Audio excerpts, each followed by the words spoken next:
Buat teman-temanku, yang baru gabung, bisa cek di playlist untuk mendapatkan novel judul baru, yang kalian belum dengar. Bab 1261, Pemborosan untuk tidak membawa batu bata. Lukas tidak marah. Dia hanya tertawa kecil. Francis hanyalah seorang antek. Dia memiliki pendukung yang melihat semua yang terjadi di sini. Wade berkata, jadi apa? Jika dia berani datang, ku yang besar tidak akan membiarkannya pergi. Aku pasti akan menghajarnya sampai dia memanggilku ayah. Melirik Vanessa, Luke berkata, jadi, dia tahu bahwa Francis menculik pacarmu. Dengan kata lain, dia tahu siapa pacarmu. Wade bingung. Apa? Luke berkata, kurasa dia tidak akan datang mencari masalah denganmu lagi untuk saat ini. Hubungi saya ketika Anda bebas. Petik 2. Kemudian, dia melepas topinya dan membungkuk sedikit ke Vanessa. Bu, keberanian Anda patut dipuji. Semoga keberuntungan selalu bersamamu. Dengan itu, dia memakai topinya dan meluncur menghilang ke langit malam. Setelah keheningan singkat, Vanessa menatap Wade. Siapa itu? Wade tertawa hampa. Karakter yang tidak penting. Saya baru saja menelepon dan menyuruhnya datang. Petik 2. Vanessa tenggelam dalam pikirannya. Betulkah? Mengapa dia mengatakan bahwa seseorang memohon padanya untuk menyelamatkanku? Wade berkata, jangan bicara tentang itu. Saya pikir kita harus menemukan tempat yang tenang untuk mendiskusikan masa depan kita yang indah. Vanessa mengerutkan kening pada alpukat di depannya. Sesaat kemudian, dia menghela nafas. Baik, tapi harus ada banyak anggur, atau aku mungkin tidak bisa menikmatinya. Wade, aku lupa memberitahumu, aku hidup dengan sekelompok pengguna ganja. Saya jamin itu akan lebih efektif daripada alkohol. Petik 2. Vanessa, baik, sekarang diam dan cium aku. Mereka perlahan mencondongkan tubuh ke satu sama lain, sebelum Vanessa berhenti. Dia menoleh, hanya untuk melihat telepon di sebelah telinganya. Waktu tidak akan pernah bisa diperbaiki, bisikan ceroboh dari seorang teman baik. Wade yang memegang ponselnya. Itu grup WAM. Seperti yang kami katakan sebelumnya. Vanessa tersenyum cerah dan memeluknya erat. Di tempat lain, Luke tidak memikirkan Wade. Seperti yang dia katakan, Bos Francis di belakang layar mungkin tahu segalanya. Wade telah dihujani peluru begitu dia muncul. Kemampuan tempurnya tidak perlu dikhawatirkan, apalagi dia memiliki kelemahan yang sangat besar pada Vanessa. Jika Luke adalah bos di balik layar, orang pertama yang ingin dia tangani adalah V, tidak ada gunanya berurusan dengan Wade sebaliknya. Juga, jika pihak lain ingin berurusan dengan V, dia pasti tidak bisa gegabah mengambil tindakan, kalau tidak, dia hanya akan mengirimkan pengalaman dan poin kredit Luke. Bukan hal yang buruk untuk membiarkan Wade hidup selama beberapa hari terlebih dahulu. Pilihan Vanessa di luar dugaan Luke. Sepertinya tidak perlu memberikan Wade The Thousand Faces System. Juga bukan hal yang buruk bahwa ada orang lain di belakang Francis. Luke tidak percaya Wade akan berani bertaruh dengan keselamatan Vanessa. Seseorang seperti Luke yang kaya, memiliki koneksi, dan bos yang cakap adalah seseorang yang bisa dipercaya Wade. Memikirkan itu, kesuraman Luke karena tidak menangkap bos di belakang layar menghilang. Pengalaman dan poin kredit yang diperoleh malam ini rata-rata. Lusinan penjahat bernilai lebih dari 3.000. Dia juga mendapatkan 3.000 untuk menangkap Francis, 1.500 untuk Angel, dan hanya 20 untuk menyelamatkan Vanessa. Secara total, ia mendapat kurang dari 8.000 pengalaman dan poin kredit. Sekarang, pengalaman tuan rumah adalah 615.000 per 700.000. Kredit, 209.000. Pengalaman dan poin kreditnya biasa-biasa saja, tetapi itu tidak buruk. Sistem, Anda telah mengalahkan Francis dan mendapatkan daftar kemampuannya. Kemampuan Francis, Basic Combat, Basic Firearms, Basic Cold Weapon Proficiency, Elementary Quick Reflex prasyarat, 20 Dexterity, 10.000 kredit Pain Immunity, tidak tersedia. Sistem, Anda telah mengalahkan Angel dan telah memperoleh daftar kemampuannya. Kemampuan Malaikat, Senjata Api Dasar, Kecakapan Tempur Dasar, Peningkatan Fisik Dasar Prasyarat, 20 Kekuatan, 10.000 kredit. Refleks Cepat Dasar Francis tumpang tindih dengan Refleks Cepat Luke, dan Peningkatan Fisik Angel tumpang tindih dengan Kontrol Otot Nikki. Kemampuan ini dapat dianggap sebagai peningkatan dan pelengkap. Kedua kemampuan itu sebenarnya memiliki efek yang luar biasa. Refleks Cepat Dasar meningkatkan kecepatan reaksi Luke sekitar 10%, sementara Peningkatan Fisik meningkatkan kekuatannya sebesar 20%. Ini sudah merupakan peningkatan besar, Tetapi dibandingkan dengan kemampuan yang dia peroleh beberapa waktu lalu, efeknya terlalu sederhana. Kemampuan yang dia dapatkan sebelum ini ada hubungannya dengan cloning atau umur panjang, bahkan yang sedikit lebih buruk masih merupakan imitasi dasar, yang diperlukan untuk menguasai teknik fisik, atau kontrol otot eksplosif, yang menggandakan kekuatan seseorang. Setelah Luke tenang, dia menyadari manfaat besar dari dua kemampuan baru ini. Kemampuan mistik sebelumnya lebih seperti sarana, menggunakan kekuatan, dan termasuk dalam kategori teknik. Dua kemampuan kali ini terutama meningkatkan kualitas paling dasar dari tubuhnya, dan dapat dianggap termasuk dalam kategori tubuh. Semakin kuat tubuh, semakin baik kekuatan, teknik, hanya dengan begitu teknik mistik dapat mengubah tubuh yang kuat untuk menunjukkan kemampuan bertarung yang lebih baik. Kedua kategori itu tidak bertentangan, tetapi saling melengkapi, dan semuanya merupakan komponen penting dari kekuatan. Ketika Luke kembali ke villa, dia mengeluarkan Eye Medis, Osiris, dari inventarisnya, dan melakukan pemeriksaan lengkap dan terperinci pada dirinya sendiri, yang mengkonfirmasi spekulasinya. Sebenarnya sangat signifikan bahwa Elementary Quick Reflex dapat meningkatkan kecepatan reaksinya sebesar 10%. Dalam kehidupan sebelumnya, kecepatan adalah satu-satunya hal yang tidak bisa dikalahkan oleh seni bela diri. Sampai sekarang, dia belum pernah bertemu orang dengan kekuatan super yang memiliki refleks lebih baik darinya. Dia selalu menjadi orang yang bisa menekan lawannya dengan refleks super cepatnya dan cara untuk menembus pertahanan mereka. Tetapi bagaimana jika orang seperti ini muncul suatu hari nanti? Mereka akan menghancurkannya dengan refleks super mereka secara bergantian. Sampai dia sekuat Dewa Petir atau Hulk, lebih aman baginya untuk meningkatkan kecepatan reaksinya. Itu juga akan membuatnya lebih mudah untuk mengontrol klonnya pada saat yang bersamaan. Efek dari Elementary Physical Enhancement sederhana dan kasar, dan Luke sangat senang. Kontrol otot Nikki terutama memungkinkan otot-ototnya mengerahkan potensinya, dan dia perlahan-lahan bisa menjadi lebih kuat secara fisik hingga tingkat tertentu. Kemampuan ini terutama merupakan teknik untuk meningkatkan fondasi tubuh, itu kira-kira 8 bagian, teknik, dan 2 bagian, tubuh. Peningkatan fisik Angel, di sisi lain, berbanding lurus dengan kekuatan tubuhnya. Itu juga memiliki efek yang sama dari kontrol otot pada tingkat kecil, dan pada dasarnya adalah 9 bagian, tubuh, dan 1 bagian, teknik. Kemampuan tempur Angel begitu luar biasa karena dia pernah menjadi petarung UFC profesional sebelum dia membangkitkan kekuatan supernya. Itulah mengapa dia memiliki basic combat proficiency dalam daftar kemampuannya. Luke merasa bahwa dia berada di level tertinggi untuk basic dan di bawah elementary. Angel adalah Earthling terkuat yang pernah dia temui. Kekuatan pukulan biasa pada dasarnya lebih dari 1 ton. Kekuatan paling eksplosif ketika dia menggunakan kedua tinjunya tidak kurang dari 5 ton. Untuk mendukung kekuatan luar biasa seperti itu, tubuh yang kuat secara alami diperlukan. Negara adidaya yang begitu bagus, sayang sekali tidak menggunakannya untuk membawa batu bata. Bab 1262, Kartu Trump baru, mewariskan warisan, dan staf lama. Sebelum Angela memperoleh peningkatan fisik, bahkan jika dia adalah petarung UFC wanita, kekuatannya kurang dari 20%. Dari sini, orang bisa melihat betapa menakutkannya dorongan kemampuan ini untuk tubuh dan kekuatan.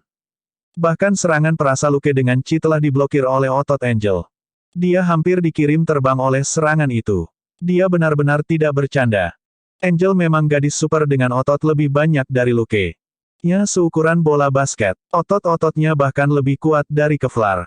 Pistol 9 mm biasa memang tidak berguna melawan otot-otot tebal seperti itu. Otot-otot dadanya akan menghentikan peluru apapun. Sebelum dia mendapatkan peningkatan fisik, tidak peduli seberapa kuat dia tetaplah wanita yang luar biasa. Dengan kemampuan ini, dia menjadi manusia super tingkat menengah ke bawah. Fisik Luke 10 kali lebih baik daripada orang biasa. Dengan kemampuan ini, kekuatan tubuhnya akhirnya menembus kondisi normal menjadi luar biasa, dan kekuatannya mencapai level baru. Dengan kemampuan ini sebagai jembatan, dia tidak perlu sering melihat Elementary Tempering Iron Hidekridge. Paling tidak, dia bisa memblokir peluru dengan ototnya. Meskipun dia masih akan terluka setelah ditembak, itu pasti tidak akan seperti sebelumnya, di mana dia akan tertusuk peluru. Ditambah dengan penyembuhan diri dasar, ini jelas merupakan kartu truf yang menyelamatkan jiwa. Sementara klon itu sibuk dengan penelitian di New York, Selina mengajari Claire cara berlatih teknik pemurnian Kunlun Chi di Texas. Itu adalah proses yang sangat sederhana. Luke awalnya ingin pria tua misterius, Gold Nugget nomor 2, untuk mewariskan keterampilan ini kepada Claire, tetapi Luke telah mencoba untuk menguasai teknik ini untuk sementara waktu, jadi tidak perlu terburu-buru. Sekarang setelah Robert dan Catherine sama-sama mempelajarinya, masuk akal bagi Claire untuk diajari teknik pemurnian Qi. Dia menyuruh Selina mengajarinya untuk menyelamatkannya dari masalah dan memastikan tidak ada yang salah. Setelah mengajari Claire selama beberapa jam dan menemukan titik-titik sulit dalam kultivasinya, lelaki tua misterius, Gold Nugget nomor 2, memberi Claire sebuah cheat malam itu, yang merupakan rekor proses kultivasi Gold Nugget dan Selina dalam kombinasi mereka, negara. Jadi, orang di rumah yang paling berbakat dalam mengolah Qi muncul, dan itu adalah Claire. Dia mempelajari dasar-dasarnya dalam setengah hari. Sebagian besar waktu telah dihabiskan untuk mendengarkan Selina menjelaskan teknik kultivasi lengkap dan berbagai peringatan, pada kenyataannya, dia hanya berkultivasi kurang dari 1 jam. Selain Luke, yang memiliki cheat system, monyet kecil ini adalah yang tercepat dalam memahami sesuatu. Adapun kerahasiaan, seorang lelaki tua kepala anjing tertentu sangat akrab dengan aturan keselamatan Luke. Dia sudah menetapkan kondisi dan tidak akan membiarkan Claire main-main. Setelah hari ibu, Luke dan Selina kembali ke Shackleford untuk memeriksa perusahaan keamanan Robert. Tidak banyak orang di perusahaan saat ini. Rekan-rekan lama Robert adalah tulang punggung, dan ada seorang manajer yang bertanggung jawab atas administrasi harian. Ada juga lebih dari 20 pemula yang telah direkrut untuk pelatihan. Mereka telah berlatih selama berbulan-bulan. Selama mereka lulus penilaian dan memperoleh berbagai kredensial, mereka dapat secara resmi mulai bekerja. Kemudian, kelompok orang kedua akan menjadi agenda berikutnya. Gelombang kedua akan dibagi menjadi 2 kelompok. Satu grup masih akan bergabung dengan perusahaan keamanan, dan menjadi cadangan untuk batch pertama. Rencana Luke adalah agar pekerjaan keamanan ini menjadi daftar yang menguntungkan.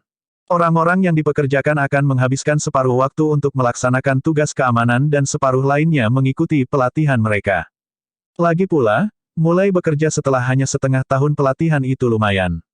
Untuk saat ini, kawan lama Robert harus bergiliran melaksanakan tugas.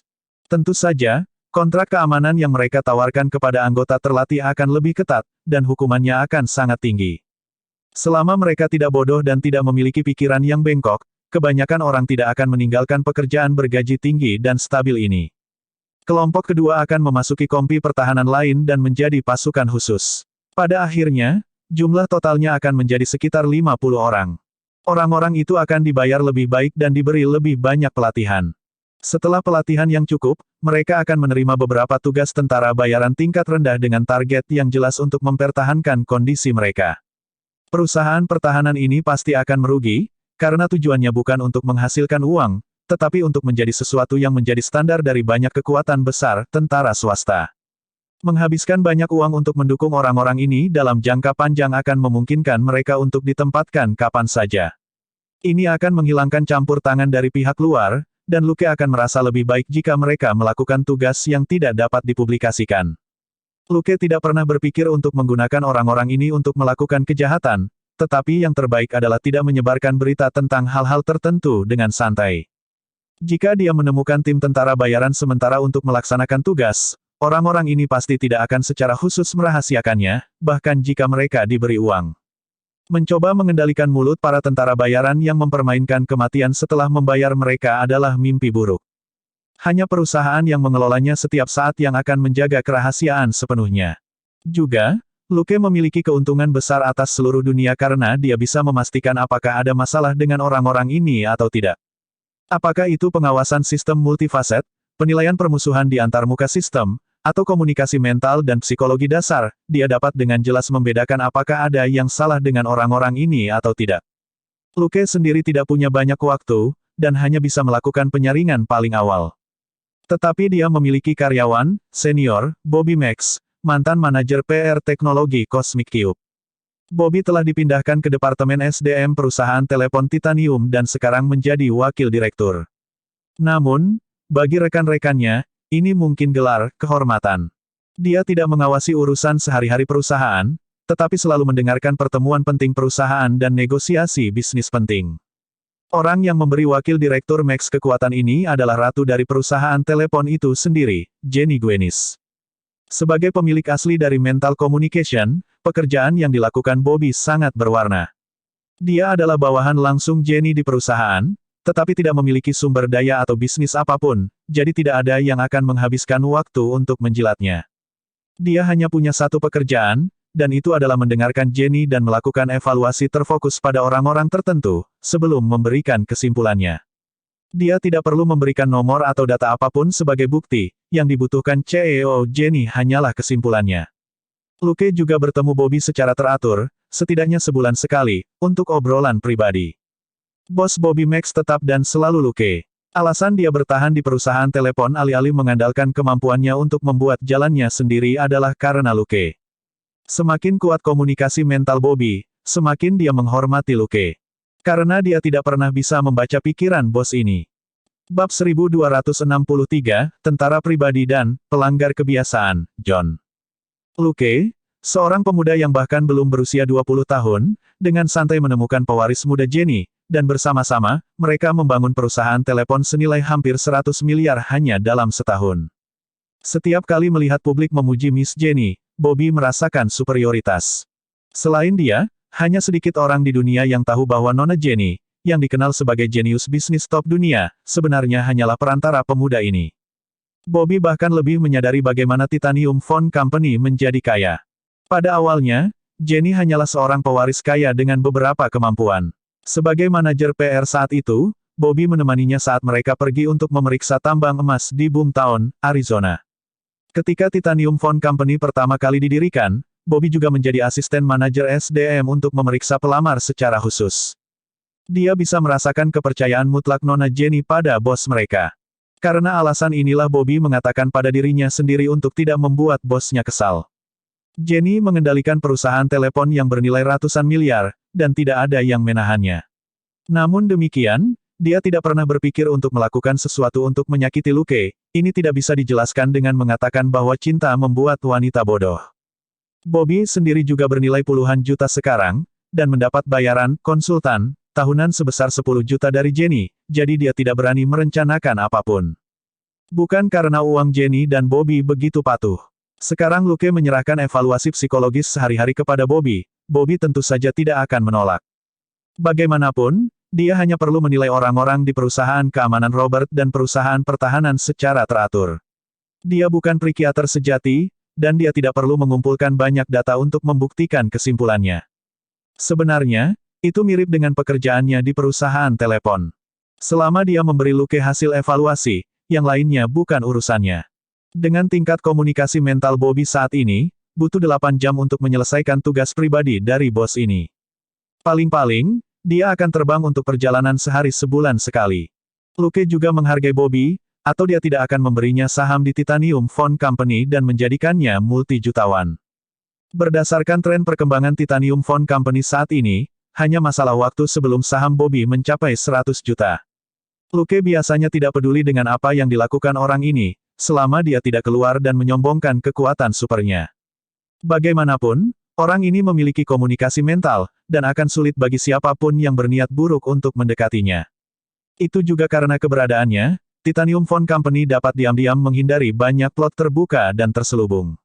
Jika tidak mungkin bagi perusahaan untuk tetap aman selama lebih dari 1 tahun.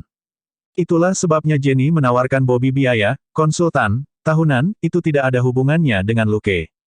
Namun, Luke selalu sangat berhati-hati. Dia hanya membiarkan peretasan bisnis ini muncul di lokasi yang dapat dikontrol, untuk mencegah Bobby terdeteksi oleh sensor kekuatan super. Seperti yang diharapkan Luke, SHIELD telah lama menangkap ekor Bobby. Setelah semuanya beres, dia bersantai di Shackelford.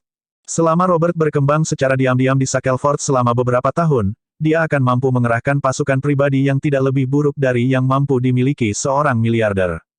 Sekarang, orang kaya biasa tidak bisa lagi bersaing dengan Luke dalam hal uang. Sebaliknya, yang paling merepotkan adalah mereka yang secara terbuka memobilisasi kekuatan musuh. Ada banyak kekuatan yang suka menyalahgunakan kekuatan mereka, seperti Hydra, tangan, 12 anggota meja tinggi dan gembong. Dengan kompi keamanan dan kompi pertahanan di bawah komando Robert, sebagian besar bahaya dapat dihindari. Dia bisa menyerahkan orang yang lebih besar dan lebih merepotkan kepada Luke.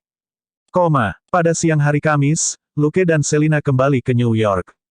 Mereka masuk ke mobil mereka di tempat parkir dan langsung pergi ke kantor polisi. Melihat cuaca yang suram, Selina bersukacita. Untung aku mendapat cukup sinar matahari di Shackelford, atau aku akan merasa seperti menumbuhkan jamur. Luke bertanya, kalau begitu, apakah Anda ingin mesin berjemur? Selina dengan cepat menggelengkan kepalanya. Tidak ada jiwa dalam berjemur tanpa matahari. Luke mengangkat bahu dan tidak mengatakan apa-apa lagi. Itu adalah temperamen Selina. Dia biasanya banyak mengeluh, tetapi dia hanya mengatakannya dengan santai dan tidak pernah memikirkannya, dia juga tidak akan mengganggu Luke. Itulah alasan terbesar mengapa dia dan Luke begitu akrab. Tentu saja, kecuali dalam hal makanan. Dia akan menahannya untuk setiap janji yang dia buat sehubungan dengan makanan. Luke dan Selina kembali ke departemen kepolisian dari bandara. Sudah lama sejak mereka pergi ke restoran barbecue panggang, jadi mereka mendapat banyak makanan untuk dibawa pulang. Luke tidak ada hubungannya di Shackelford, dan hanya mengawasi produk segar di peternakan.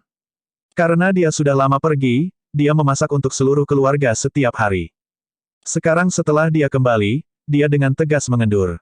Kehidupan yang indah adalah keseimbangan antara bekerja dan bermain. Selina dan Gold Nugget baru-baru ini makan terlalu banyak makanan enak, bisa mereka lakukan dengan perubahan kecepatan. Di kantor polisi, mereka berpisah. Luke pergi ke Dustin, dan Selina membawakan makanan untuk Elsa dan Elizabeth. Saat itu pukul 12 lebih sedikit, yang merupakan waktu makan siang. Dustin biasanya selesai bekerja sekitar pukul 12.15, seperti kebiasaannya. Luke tiba tepat pada waktunya untuk melihat John McClane yang tampak kesal keluar dari kantornya. Luke menyambutnya dengan senyuman. Bos menguliahimu lagi. Hanya begitu, John mendengus tapi tidak mengatakan hal buruk tentang Dustin. Dia telah diyakinkan oleh kinerja Dustin dalam beberapa bulan terakhir. Dustin mampu dan bertanggung jawab, dan mengikuti aturan. Dia bukan bos menjijikkan yang mengambil semua pujian dan menyalahkan bawahannya jika sesuatu terjadi. Itu murni kesalahan John sendiri sehingga dia mengganti pakaiannya. Di hadapan tatapan bertanya Luke, dia tidak menyembunyikan apapun. Urusan dalam negeri datang mencari masalah dengan saya lagi, dan bos mengirim mereka berkemas. Jadi, saya tidak bisa lepas dari omelan ini. Lukas tertawa. Karena sudah berakhir, mengapa kamu masih turun? Setelah Dustin selesai dengan kuliahnya, masalah ditutup, begitulah cara dia bekerja. Namun, John masih bertingkah seperti dia yang paling beruntung. John sedikit malu. Ini adalah kedua kalinya urusan dalam negeri datang setelah saya bulan ini. Bos tidak tahan lagi, dan ingin saya mengambil cuti seminggu dan pergi untuk beberapa konseling. Luke sedikit terkejut ketika dia mendengar ini. Itu bahkan belum pertengahan Mei, dan urusan dalam negeri sudah mencari John 2 kali. Tidak heran Dustin tidak tahan lagi. John adalah pelaku kebiasaan yang terkenal di NYPD. Urusan dalam negeri sudah terbiasa dengan ini. Jika itu bukan masalah serius, mereka tidak akan datang mengetuk, hanya untuk ditolak. Selanjutnya, John telah diberitahu untuk pergi untuk konseling. Bab 1264, bicara tentang transfer, dan jika Anda menginginkannya, datang dan dapatkan sendiri. Umumnya, hanya ketika petugas polisi menembak dan melukai tersangka atau memiliki masalah psikologis yang serius, atasan mereka akan memerintahkan mereka untuk pergi dan mendapatkan konseling. John juga terpaksa mengambil cuti, jadi ini jelas bukan masalah kecil. Berapa banyak yang kamu bunuh kali ini? Luke bertanya tanpa sadar. John berkata dengan sedih, sampah, tidak semudah itu mati. Tetapi ketika dia melihat ekspresi skeptis Luke, dia membuang muka karena malu. 2 luka berat, 3 luka ringan. Luke, apakah keduanya dengan luka serius akan mati? John, mereka masih di ICU. Mereka belum tentu mati, kan? Luke kehilangan kata-kata. Dia tidak punya hal lain untuk dikatakan. Dia mengeluarkan sebagian daging panggang dari tas besar yang dia pegang dan memberikannya kepada John.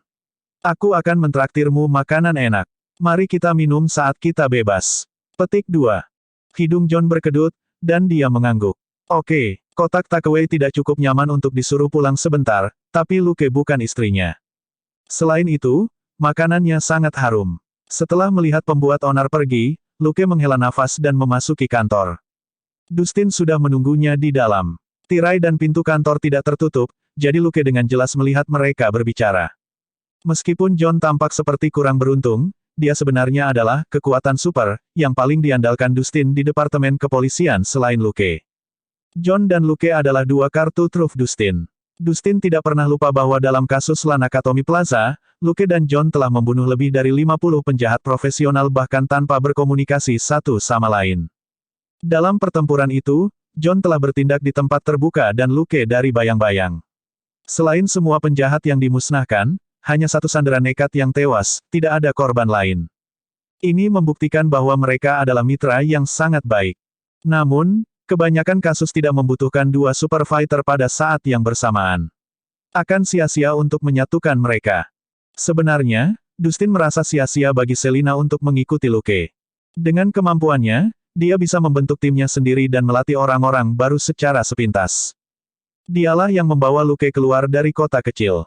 Tidak ada yang bisa mengatakan bahwa dia tidak mampu. Sayangnya, itu hanya sebuah ide, dan jika mereka berdua tidak membicarakannya sendiri, Dustin tidak akan menjadi orang pertama yang menyebutkannya. Dustin bukan Brad. Dia selalu lebih perhatian terhadap bawahannya, dan tidak hanya mempertimbangkan sudut pandangnya sendiri. Karakter semacam ini sebenarnya tidak menguntungkan jika dia dipromosikan, tetapi dia tidak ingin mengubah sifatnya. Sambil menikmati makanan yang dibawa Luke, dia memberi isyarat agar Luke menutup pintu. Luke menutup pintu dan duduk di sofa. Dustin menjatuhkan kaki angsa yang telah dia makan dan menyeka mulutnya. Jika Anda tidak kembali sekarang, saya akan menelepon Anda. Luke bertanya, apakah ada kasus besar? Dustin menggelengkan kepalanya dan memastikan tidak ada orang di luar, sebelum dia berkata dengan suara rendah, komisaris mungkin akan segera turun. Itu akan terjadi sekitar bulan ini. Petik 2. Luke tidak terkejut, tapi dia bingung. Apa hubungannya dengan kita? Setelah keheningan singkat, Dustin akhirnya berkata, Brad menginginkanku di tempat lain. Luke bertanya, promosi atau transfer? Dustin berkata, dia ingin saya melamar posisi Direktur 66 The Precinct Brooklyn. Lukas mengerutkan kening. Apa yang ingin dia lakukan? Sebagian besar direktur cabang adalah kapten atau wakil inspektur, jadi di permukaan, pemindahan ini ke posisi di tingkat yang sama. Namun, pemindahan dari Biro Detektif Markas Besar ke Brooklyn pada kenyataannya merupakan penurunan status dan kepentingan yang signifikan. Itu lebih seperti transfer untuk menekan lawan, tetapi Brad yang mengusulkannya. Dustin berkata, dia mengatakan bahwa saya tidak memiliki pengalaman praktis dalam mengelola departemen di tingkat yang lebih rendah, dan saya harus menebus kekurangan ini sebelum saya dapat dipromosikan. Luke menyeringai ketika dia mendengar itu. Apakah Brad memiliki cacat otak, atau apakah dia pikir Anda memilikinya? Dia berani memberimu alasan yang konyol. Dustin tersenyum pahit. Dia mungkin berpikir bahwa aku akan setuju seperti biasa. Lukas mengangguk mengerti. Dengan siapa dia membuat kesepakatan? Dustin berkata, saya tidak tahu, tapi ini adalah petinggi NYPD, dan mungkin terhubung dengan anggota dewan tertentu. Luke bertanya, bagaimana menurutmu? Sebenarnya itu bukan masalah besar, tapi jika Dustin tidak mau melawannya, akan merepotkan Luke untuk mengambil tindakan. Dustin merentangkan tangannya. Apalagi yang bisa saya pikirkan? Saya tidak bisa mempertahankan posisi ini tanpa dukungan. Lukas tertawa. Bos, apakah kamu bersedia menyerah pada Brad sekarang? Dustin tersenyum mencela diri sendiri. Saya menganggap dia sebagai teman baik, tapi dia tidak. Sebenarnya, dia telah memperhatikan perubahan pada Brad sejak dia datang ke New York. Bukan dia yang melupakan akarnya setelah mencapai kesuksesan, melainkan transformasi dari seorang polisi menjadi politisi, di mana segala sesuatunya bergantung pada kepentingan. Itu bukan dorongan sesaat, juga bukan sesuatu yang bisa dipengaruhi oleh persahabatan lama. Dia dan Brad sudah saling kenal selama bertahun-tahun, tetapi Dustin tidak ingin belajar memprioritaskan manfaat di atas segalanya. Dia tidak dapat mengatakan apa-apa, dan mereka secara bertahap tumbuh terpisah. Itu sebagian karena berbicara dengan Luke. Ketika Luke ingin memberikan saran mental kepada seseorang, itu tidak mudah, semua yang dia katakan harus didasarkan pada fakta dan tidak dapat diciptakan dari ketiadaan. Dustin tidak benar-benar bodoh. Luke baru saja memperkuat kesannya tentang Brad dengan mengemukakan hal-hal yang tidak ingin dibicarakan Dustin di masa lalu. Secara alami, kesetiaannya kepada Brad memudar. Dustin adalah bos yang baik, dan Luke tidak mau berganti bos. Bahkan jika dia bisa membungkam bos barunya, bos yang tidak senang karena dipaksa untuk mengalah jauh lebih merepotkan daripada bos yang mempertimbangkannya. Tidak semua perilaku Luke sesuai dengan kode etik petugas polisi. Dustin bisa membantunya menahan tekanan dan menolak penyelidikan oleh urusan dalam negeri, yang sangat nyaman. Posisi kepala inspektur tidak terlihat mengesankan, tetapi New York berada di bawah yurisdiksinya, dan New York saat ini menjadi pusat dari serangkaian peristiwa besar. Luke adalah seorang pegawai negeri dan tidak memiliki pangkat tinggi. Dia bisa muncul di mana saja di New York dan tidak menarik perhatian. Hari-harinya begitu mulus karena dia memiliki seseorang untuk melindunginya. Seorang taipan tertentu adalah sebaliknya. Tony memiliki Stark Industries untuk melindunginya, tetapi bisakah dia melakukan apapun yang dia inginkan? Tentu saja tidak. Semakin tinggi posisi seseorang dalam masyarakat, semakin banyak pembatasan yang ada. Jenny menjadi semakin kuat, tetapi ada juga semakin banyak aturan yang harus dia ikuti ketika dia melakukan sesuatu. Luke, di sisi lain, tidak memiliki semua itu. Itu karena Jenny adalah orang yang menjalankan Titanium Phone Company, bukan Luke. Saat dia memikirkan itu, Luke tersenyum. Apakah itu tidak cukup? Bagaimanapun, kita akan berselisih dengannya, jadi mengapa menyerah pada posisi ini? Jika Brett menginginkannya, dia bisa melakukannya dengan adil. Bab 1265, Pengaruh Besar Perusahaan Telepon Titanium.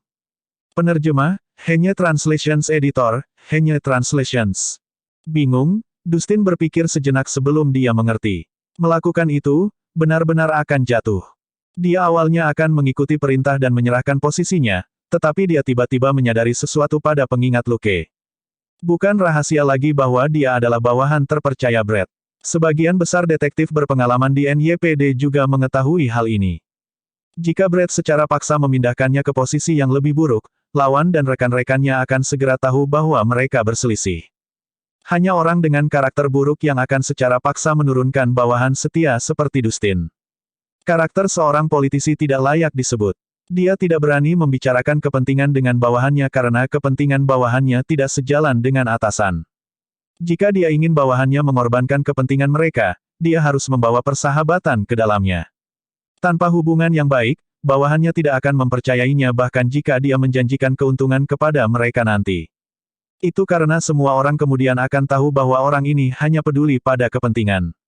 Setelah masalah selesai, mereka akan ditinggalkan dalam cuaca dingin. Hubungan antara atasan dan bawahan adalah ikatan yang bisa tebal atau tipis, tetapi selalu ada satu. Sebuah puncak gunung, yang tidak bisa dipercaya akan runtuh cepat atau lambat. Jika seseorang seperti Dustin, yang telah setia selama lebih dari 10 tahun, diperlakukan dengan kasar, berapa banyak orang yang bisa percaya bahwa Brett tidak akan mau menyerahkannya. Sulit untuk memimpin pasukan yang tidak lagi percaya pada bos mereka.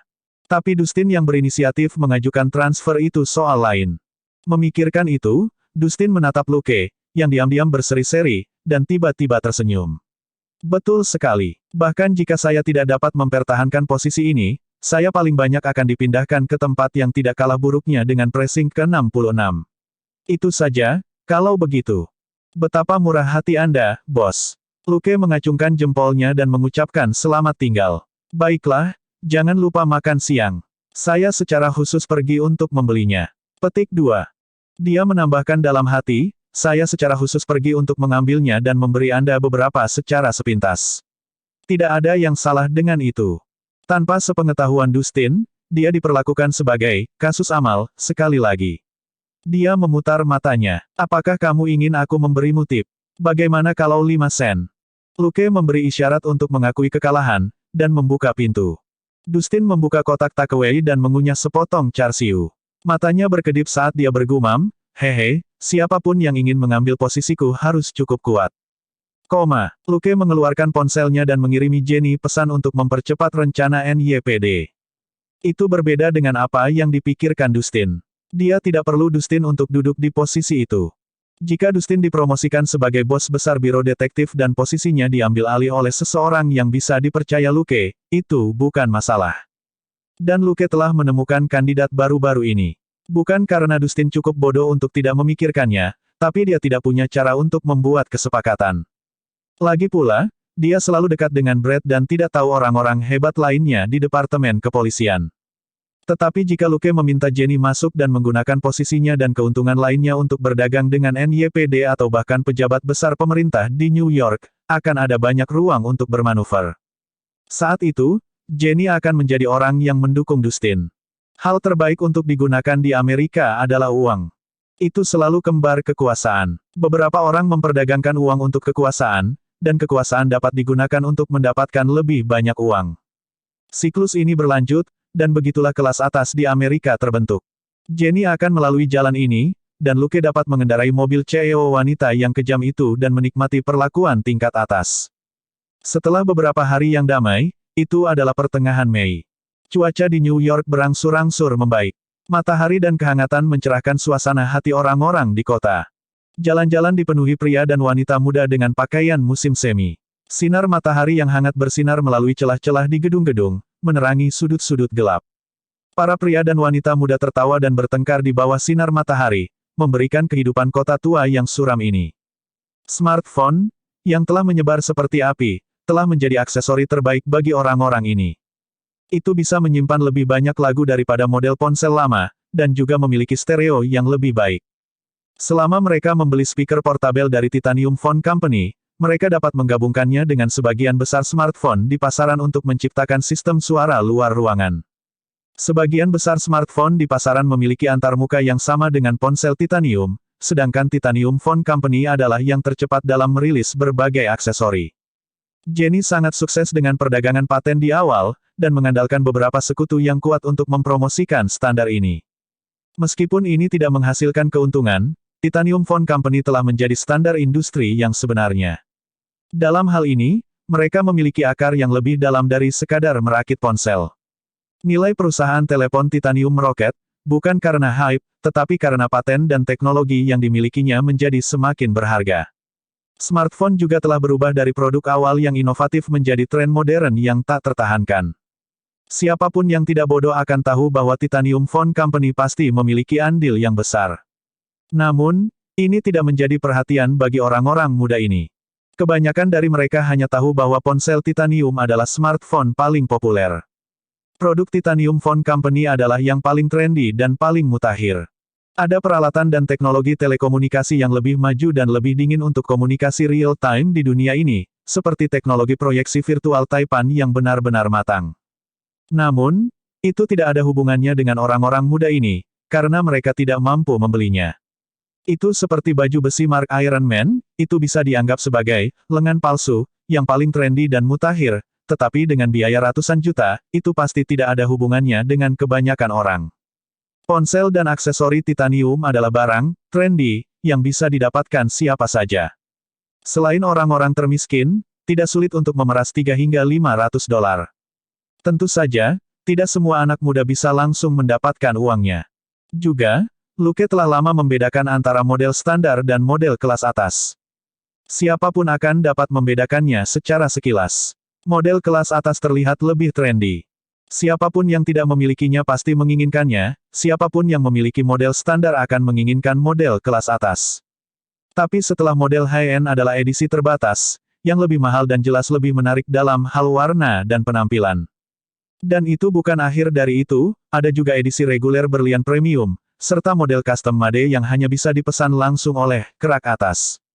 Orang-orang ini juga bisa menghabiskan banyak uang untuk membeli model berlian, paling-paling, itu hanya masalah kecil berada dalam antrian untuk itu. Tapi model custom pribadi berbeda. Syrah dan Jennifer Perry adalah yang pertama mendapatkan versi ini. Mereka juga merupakan 2 bintang diva pertama yang mempromosikan ponsel Titanium. Saat itu, Luke hanya menyebutkan beberapa trik menghasilkan uang, tetapi Jenny langsung mengerti. Strategi pengemasan dan pemasaran semacam ini sudah sangat umum di Eropa dan Amerika Serikat, mobil sport terkenal, perhiasan, atau merek fashion mengambil rute ini. Hanya saja Jenny tidak berpikir ke arah ini pada awalnya.